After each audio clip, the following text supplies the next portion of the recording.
Quand on décide d'embaucher quelqu'un ou de recruter, en général, une fois qu'on s'est mis d'accord sur les grands principes, on va signer une promesse d'embauche. Et la promesse d'embauche, c'est très important, ce n'est pas un acte anodin puisqu'on ne peut pas se rétracter.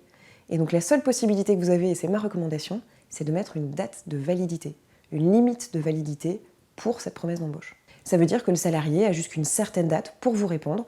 Une fois cette date passée, votre promesse est caduque.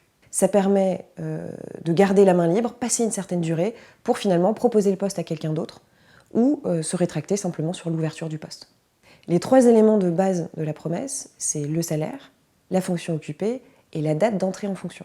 En plus de ces éléments-là, moi je recommande de mettre un peu tous les éléments essentiels du poste, sans rentrer trop dans les détails bien sûr, mais par exemple la durée du travail, est-ce qu'on est sur 35 heures, 39 heures, un forfait jour ? La rémunération, est-ce qu'il y a peut-être une rémunération variable? Et c'est aussi comme ça que vous allez faire venir certains salariés qui pourront avoir une rémunération sur objectif. Le lieu de travail, la possibilité de télétravailler, tous ces éléments-là sont des éléments qui sont rassurants pour le salarié et qui lui permettent de visualiser au mieux le poste que vous lui proposez, en sachant que si vous lui proposez un poste, c'est que vous avez envie qu'il travaille avec vous. Sanction. Si vous revenez rétropédaler sur cette promesse d'embauche et que finalement vous ne souhaitez pas que le salarié vienne, et qu'il n'est pas d'accord pour ne pas venir, alors on est sur les conséquences d'un licenciement sans cause réelle et sérieuse. Ça veut dire que vous allez devoir au salarié tout son préavis, 1 mois si c'est un employé, 2 mois un technicien, 3 mois pour un cadre.